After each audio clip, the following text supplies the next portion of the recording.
When I sat down to research this video, I expected to read about how the Mafia ran illegal businesses, funded Bollywood movies, and got into shootouts with the police. But what I didn't expect was how insanely violent the streets of Mumbai had become during the major gang wars of the 1980s and 90s. You see, back when Mumbai was ruled by the big three Mafia Dons, they had just two rules: no interfering in each other's territory and no fighting. If you have a problem, resolve it peacefully.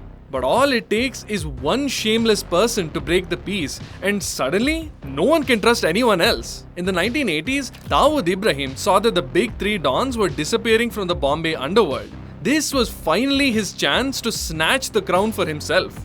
But unlike the big three, Dawood had no interest in sharing it with anyone else. It had to be his and his alone. What followed is a saga of uninterrupted violence, where Dawood would eliminate a rival gangster, so they would take revenge by killing one of Dawood's men, and on in a vicious cycle of revenge. Peaceful Mumbai neighborhoods would suddenly ring with the automatic gunfire of AK-47s and the screech of the getaway car, and citizens would emerge to the sight of smoking bodies lying in pools of blood and empty shell casings. Apartment buildings, public hospitals, cricket grounds, no place was safe from the violence of the Bombay Mafia. This new breed of gangster wasn't afraid of murdering policemen, staging daring assassinations in the Bombay High Court, and ultimately becoming international terrorists by executing the 1993 bomb blasts, the biggest terrorist attack before 9/11. This is part 2 of my Mumbai Mafia series, where I take you through the rise of a new generation of gangster, the peak of the Mumbai Mafia's power, and their ultimate downfall at the hands of the police and, surprisingly, the changing economy. You can find part 1 below the like button.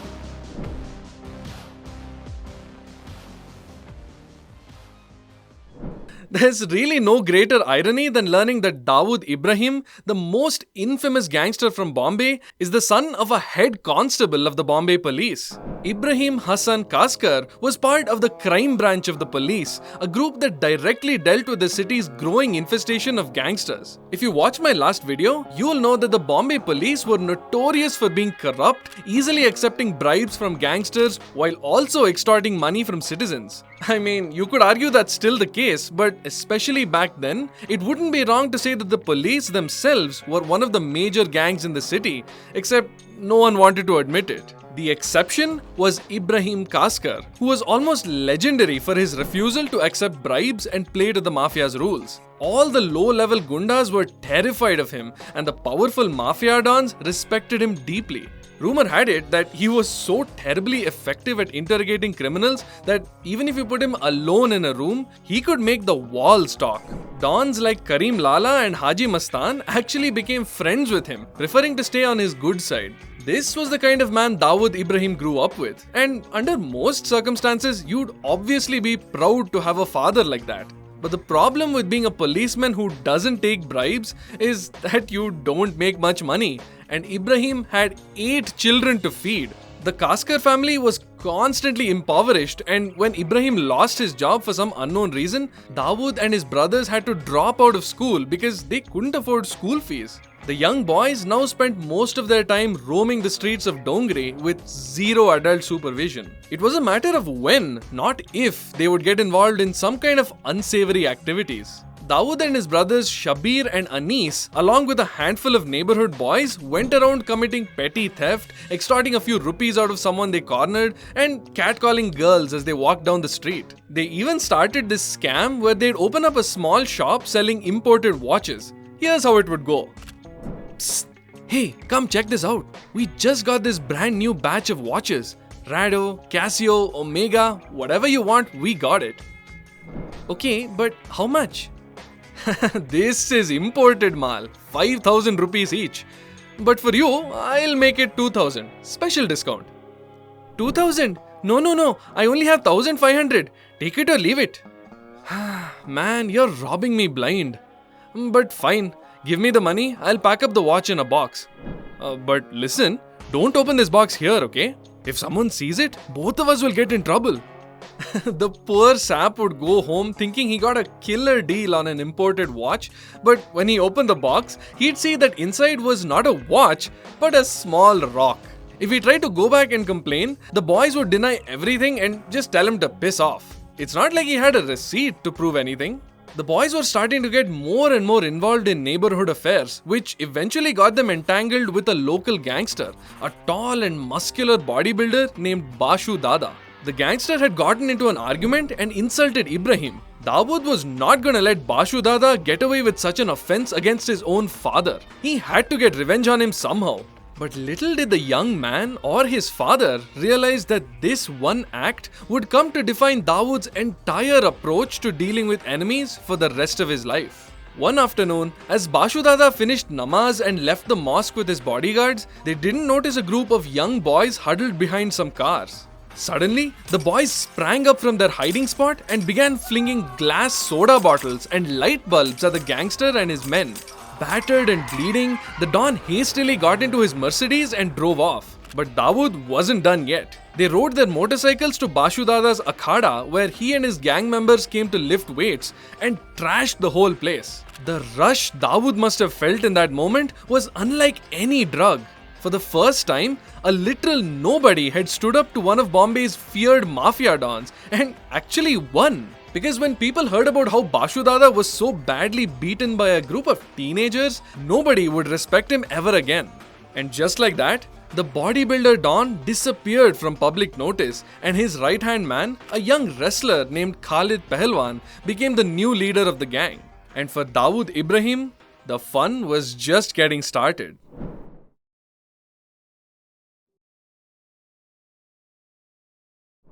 Now that Dawood had publicly unseated a major Mafia don, his destiny was etched in stone. A life of crime awaited him, and the young man, now just turning 18, was ready to make the most of it.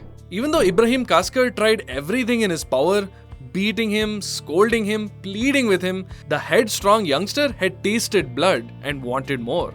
Day by day, he grew more audacious in his crimes, picking fights with other gangsters and extorting money from shopkeepers. Once, he and his gang even committed a daring armed robbery of almost 5 lakh rupees belonging to Haji Mastan, just to spite the old Don. Of course, they didn't get away with it, but that wasn't even the point. They'd sent a message to the biggest names in the Bombay Underworld.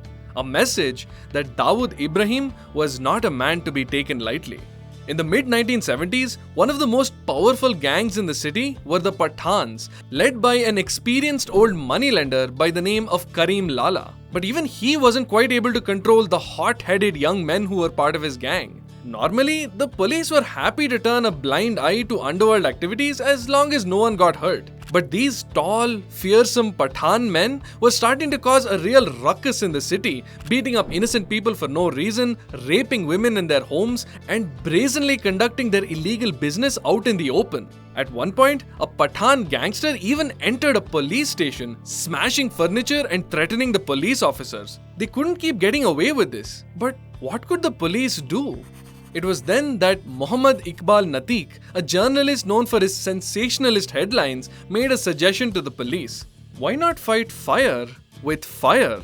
He'd known about Dawood and his daring exploits. Why not use the young man for some better cause? Any other journalist would have gotten laughed out of the room, but the police knew how close Natik was to the Bombay Underworld. He understood how they operated and definitely knew some things they didn't. Maybe, just maybe, this plan might work. So the police did the unthinkable. They contacted the 20-year-old Dawood Ibrahim and asked him to help them fight the Pathan menace. Dawood would have the unofficial approval of the police to retaliate if the Pathan gang ever went too far with their misbehavior. For better or worse, things were about to take a very interesting turn for the young gangster's career.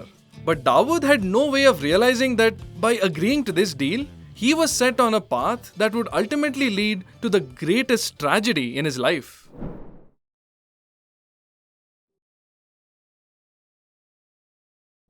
In 1975, the Bombay Mafia were faced with their greatest enemy to date, Prime Minister Indira Gandhi, because that was the year she declared a nationwide emergency. Now the government could arrest and lock up anyone they wanted without needing to provide any kind of legal justification. Their first target was the gangsters of Bombay. all the biggest dons in the city, along with hundreds of their subordinates, were rounded up and thrown in jail. Prisons all the way from Bombay to Kolhapur were running at maximum capacity. For hardy youngsters like Dawood and his brothers, a year or two in jail didn't really have much effect on them. They were used to a hard life on the streets. But for two of the big three dons, the aging Haji Mastan and Karim Lala, the humiliation of imprisonment was too great. After the emergency ended, they drastically reduced their footprint in the underworld, keeping a low profile to not attract any further attention. All of a sudden, there was a power vacuum in the Bombay Underworld, and Dawood finally had an opening to make his mark. It was around this time when he was approached by Khalid Pahalwan, the former right-hand man to Bashu Dada. He'd been impressed with the way Dawood had been consolidating power in the Dongri area at such a young age, and the two of them had a common enemy in the Pathans. Recently, the journalist Iqbal Natik had published a bold expose on the Pathan gang, which led to the arrest of two key members. After they got bail, they began plotting their revenge. The Pathans would look weak if they allowed a lowly journalist to get away with putting them in jail. One day, they dragged him out of his home, beat him to within an inch of his life, and stabbed him multiple times. The police found him lying in a gutter in Mahim, barely conscious. 2 days later, he succumbed to his injuries. Iqbal's death affected Dawood deeply. Both of them were Muslims from Ratnagiri, and he appreciated the man's fearless approach to crime reporting. The Pathans had crossed a line this time, and they were going to pay for it. Khalid and Dawood began hunting the two main gangsters responsible for Iqbal's murder, even as the Pathans went into hiding to avoid the police and Dawood. But it didn't take long for Khalid to catch up to them. I'm not going to get into the details of what Khalid did to these two men because of the sheer disgusting brutality of it. But suffice it to say, you couldn't find a single underworld mobster who wasn't talking about this incident for weeks to come. The headlines shocked the citizens, and overnight, the name of Dawood Ibrahim had gone from that of a neighborhood mischief maker in Dongri to being on the lips of every innocent, God-fearing citizen in Bombay.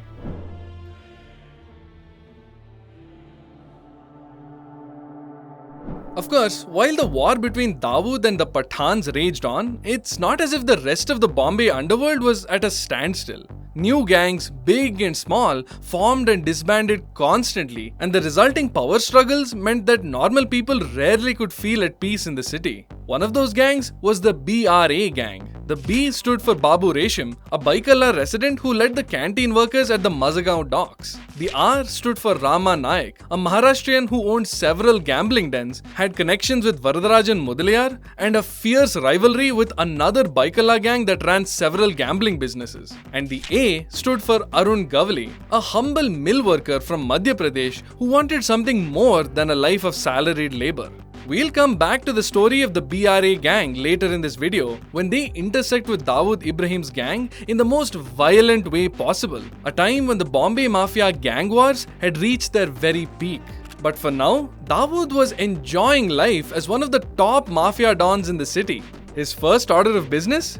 To expand his business. In those days, smuggling was by far the best way to make money, but it also required a ton of meticulous planning, well-trained operatives, and contacts within the various ports and airports in Bombay. And all this was assuming you'd been able to strike a good deal with merchants in major trade zones like Dubai and Hong Kong. This is where Dawood's friendship with Khalid Pahalwan was proving to be extremely fruitful. Having had years of experience smuggling goods for Bashu Dada, Khalid showed young Dawood the ropes, teaching him how the complex, multi-layered business of smuggling worked. Before long, Dawood was traveling frequently to Dubai, attending fancy dinners with the sheikhs, and growing his network in the city of gold. One of Dawood's earliest tactics for smuggling gold into India was storing gold biscuits inside inconspicuous mithai boxes. In the 1980s, security checks were nowhere near as thorough as they are today, and the smuggler, called a carrier, would board a plane bound for Bombay. But before the passengers reached the customs officials,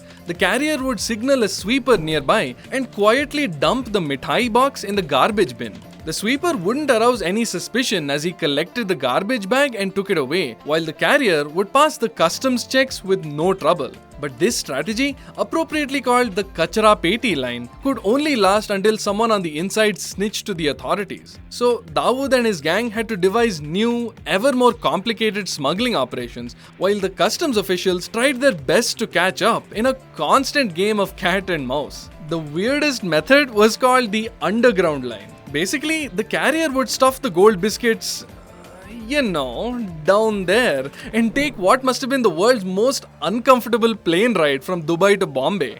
In return, they were paid well and got a free stay in Dubai for a week. Okay, be honest, would you take a deal like this? This is a judgment-free zone, I promise. Well, clearly a lot of people in Bombay thought it was a great deal because they were lining up to be carriers, and Dawood, along with his brother Shabir, were making money hand over fist. But when you make too much money too quickly, it gets to your head. You become cocky, overconfident, and stop looking over your shoulder as much. Dawood and Shabir got careless. They weren't paying attention to their biggest rivals, the Pathans, who had tried to get into the smuggling business but had failed miserably. Seething with envy, the Pathan princes Amirzada and Alamzeb quietly plotted their next move. Even if they couldn't get a piece of the smuggling pie, they could still hamstring Dawood's operations in a way that he wasn't likely to forget. And Amirzada knew exactly where to strike.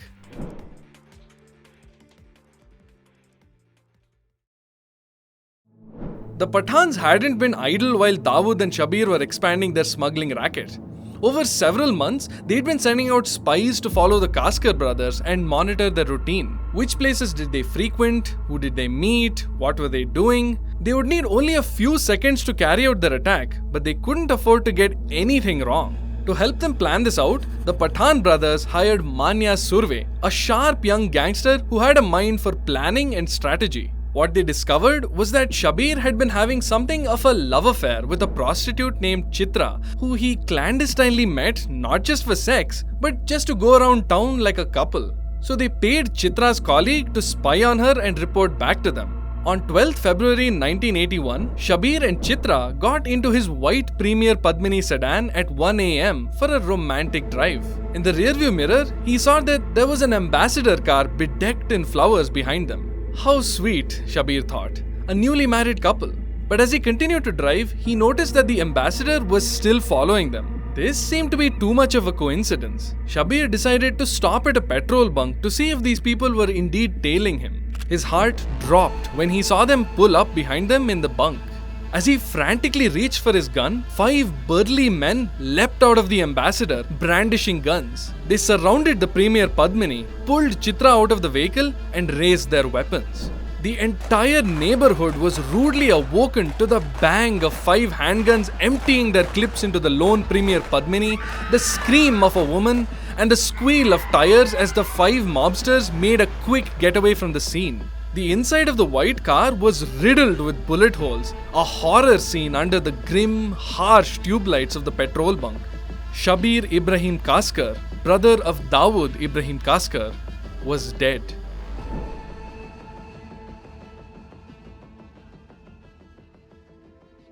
Dawood Ibrahim lay in the deepest state of grief for days, weeks after learning of the murder of his brother. Shabir wasn't just his older brother, he was his original partner in crime, his equal, his confidant, right from those bygone days when they used to roam the streets of Dongri.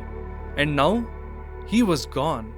Inside, he burned with an unspeakable rage, a hatred so deep that it burned hotter than the fires of hell itself. The Pathans had gone way too goddamn far this time. They wanted war, he was gonna give them war. He was gonna bring it right to their very doorstep. By this point, the Bombay Underworld had given up any pretense of sanity or morality.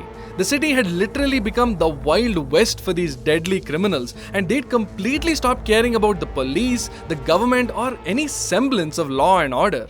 To make you understand just how bad things had become, let me narrate the insane sequence of events that followed Shabir Ibrahim's assassination.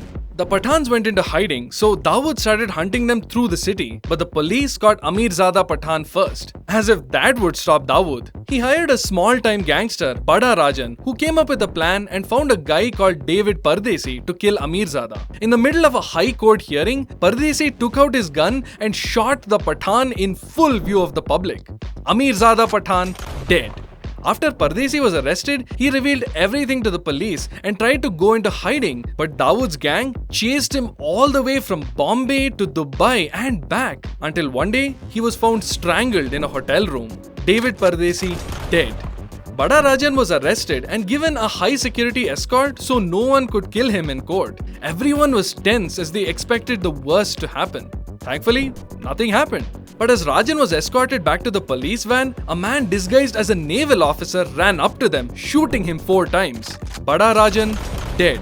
Chota Rajan, who was in Bada Rajan's gang and now became loyal to Dawood, enforced a band across Bombay in order to track down Abdul Kunju, the man who had masterminded Bada Rajan's killing. He led a city-wide manhunt for Abdul until one day, when Abdul was playing cricket with his gang in a field, a group of men wearing cricket uniforms rushed up to Abdul and beat him with bats, bashing his head to a pulp. Abdul Kunju dead. Even the police got in on the action. When Manya Surve, the mastermind behind Shabir Ibrahim's assassination, was picking up his girlfriend in a taxi, 2 police officers unloaded 5 bullets into his body before he could even draw his gun. This was the first ever encounter killing in Bombay's history and wouldn't be the last. Manya Surve dead.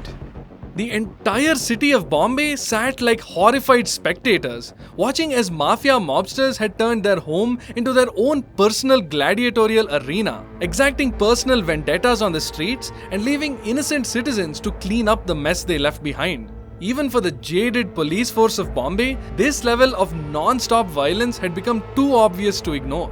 In 1986, the police led a strike team to surround Dawood's mansion and capture him. But they should have known that a man like Dawood Ibrahim would have no shortage of informants even within the police force. He'd gotten a tip-off in the nick of time and hastily escaped his house in the dead of the night. By the time the police reached there, ready with their guns and wearing bulletproof vests, they were greeted to the eerie silence of an empty mansion. The most wanted man in India was already on a flight headed west to his new home in the desert, Dubai.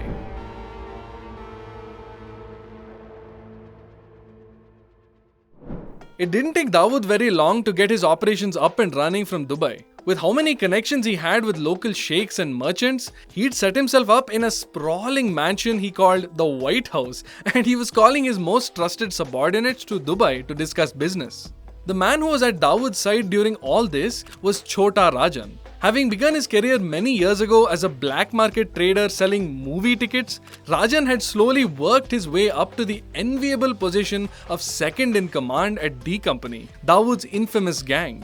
As the Big Don's most trusted lieutenant, he was in charge of managing affairs back in Bombay while his boss supervised from his Dubai palace. And let me tell you, there were a lot of affairs to manage. By the late 1980s, Dawood's operation had spread like tentacles across the city, an omnipresence that was impossible to escape if you were in Bombay.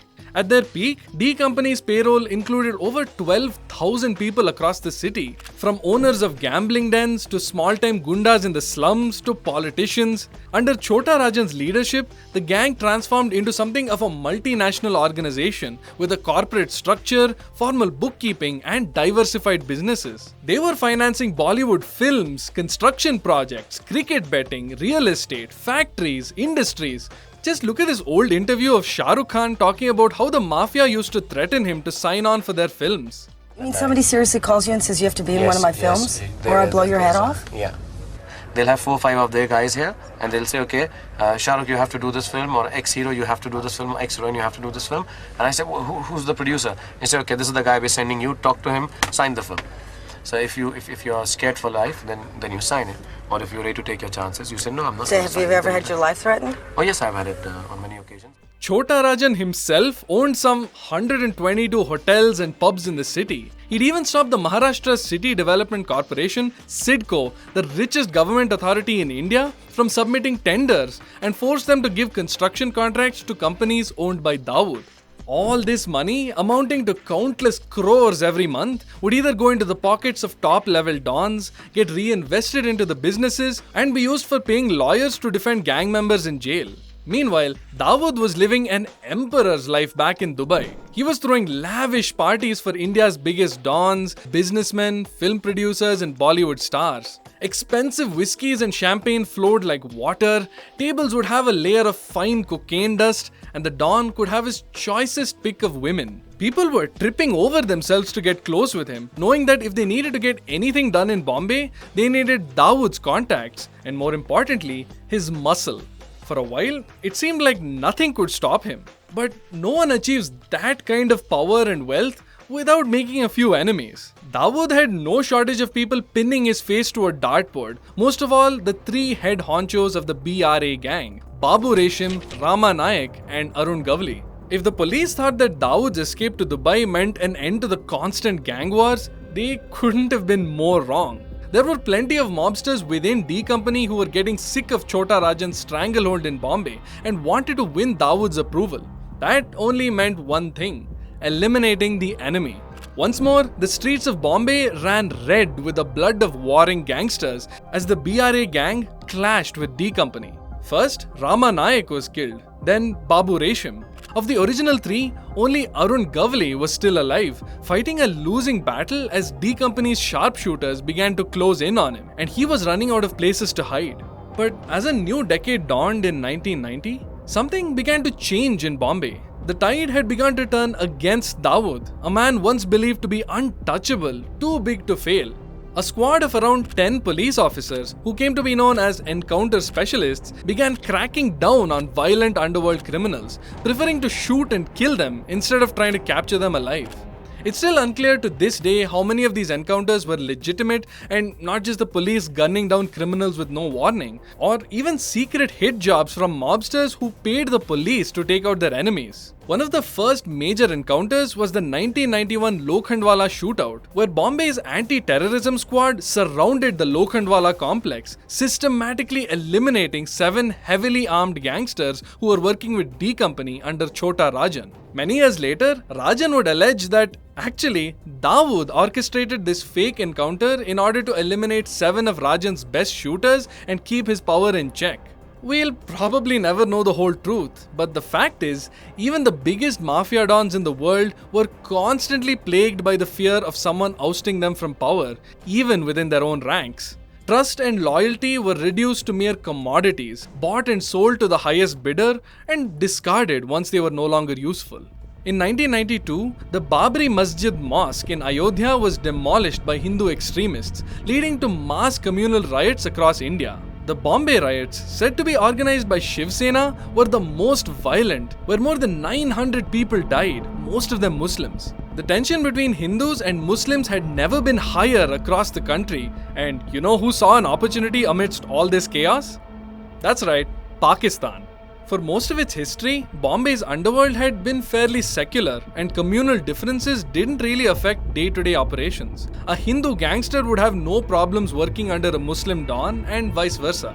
But after the 1992 riots, Muslim youths wanted a leader, some kind of powerful figure to rally behind. For them, that man was Dawood Ibrahim, the only man powerful enough to stand up to Shiv Sena. Meanwhile, Pakistan's intelligence agency, the ISI, was brewing its own plans in complete secrecy. They brought together some of the biggest Muslim dons in the country: Tiger Memon and his brother Yaqub, Muhammad Dosa, Tahir Merchant, and of course, Dawood Ibrahim. The aim was to strike while the iron was hot, pierce the heart of Bombay, create carnage and unrest, and destabilize the country from the inside. Meetings upon meetings were held, and a plan slowly began coming together. The ISI flew 30 young Indian men to Pakistan to train and brainwash them. Meanwhile, Dawood recommended that Tiger Memon lead the operation. This mission would go beyond anything the Bombay Mafia had ever done, an unprecedented collaboration between the local crime bosses and international government agencies. But little did Dawood understand the magnitude of the mistake he was about to make. He had lit the match that would set Bombay ablaze, but he didn't see that his own empire was the tinderbox. But even if he had, it was already too late.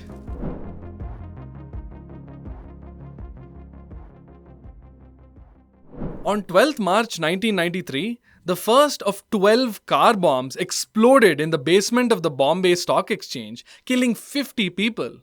Over the course of the next 2 hours, the remaining bombs went off at various locations across the city, shrapnel shredding flesh and sending terror-stricken citizens fleeing for their lives. Smoke rose in the sky as neighborhoods lay in a wreckage, cars and buses burning like kindling. All in all, 257 people died, with over 1,400 injured. For days afterwards, nowhere in the city felt safe, and 13 million Mumbaikars couldn't step outside their homes without fearing for their lives. The 1993 Bombay bombings was the single most devastating terror attack the world had ever seen at the time, and the city was left reeling from the crisis that followed. One thing became immediately clear. If there was anyone to blame for this, it was Dawood Ibrahim. What support Dawood had once enjoyed, whether from politicians or the general public, quickly evaporated in light of the heinous crime he had just committed. A crime so violent, so unthinkable that no amount of power or influence could save him now. Even as he tried to appeal his innocence to the media, hate mail flooded his Dubai residence and people would call and viciously scold him over the phone. Shiv Sena's Bal Thackeray lambasted him as a traitor and the Marathi press tore him apart on the news.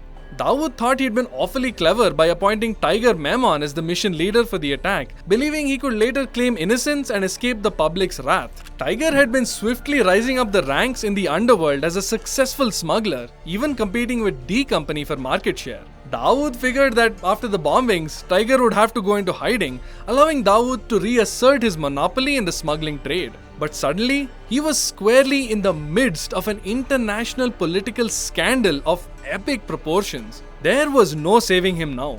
In the years that followed, D Company was significantly hamstrung, both from the inside and out. Chota Rajan, once Dawood's closest ally and right-hand man, had turned against him and formed his own gang, comprising mostly Hindu mobsters. The ensuing gang wars between Dawood and Rajan claimed the lives of more than 100 gangsters and was going on as recently as 2017.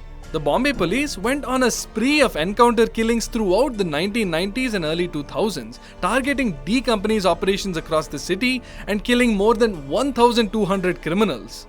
It's hard to say whether it was a failure of the Indian government or the sheer influence Dawood had in Dubai and Pakistan, but the world's most wanted man somehow managed to escape extradition. Most of the major Mafia dons from this time have either died or been arrested, leaving Dawood a lonely but still relatively powerful figure in the fading tableau of the once all-powerful Bombay Mafia.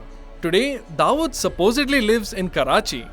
Obviously, Pakistan denies it, but D Company has reportedly diversified its assets and businesses across the country, similar to how the Mexican cartels operate. It's unclear how much of a footprint they still have in India, although I don't doubt that they still have business interests in Mumbai. But the truth is, the old underworld that Mumbai was once infamous for has largely disappeared. Police action has become much more strict. After the liberalization of the Indian economy, importing goods into India became far less of a problem, causing the smuggling mafia's profit margins to shrink dramatically. Bollywood film studios were finally able to get loans from banks thanks to relaxed banking regulations. One by one, the great bastions of the old underworld fell to the vagaries of a changing economy in the new millennium. Over 50 years after the first stirrings of the underworld in the bowels of Bombay, the modern city of Mumbai is today far more peaceful and less corrupt than it was under the tyranny of men like Varadarajan Mudaliar, Chota Rajan, and Dawood Ibrahim. One day, even those names will disappear into the annals of history, spoken only by the occasional curious soul looking into Mumbai's past. Because of all the fascinating characters in the complex web of stories that is the Mumbai Underworld, the city itself is the biggest hero and villain, the one whose stories will continue even after the rest are dead and gone. Thank you so much for watching. If you haven't checked out part 1 of this 2-part series, I've linked it down in the description, so go watch it. Please support my channel by liking this video and getting subscribed so I can continue making high quality deep dive videos like this. The primary source of information for this video was the book Dongri to Dubai by Hussain Zaidi. It contains an even more detailed account of events that took place in the Mumbai Underworld. I'm Anish Bhargav and I'll see you in the next one.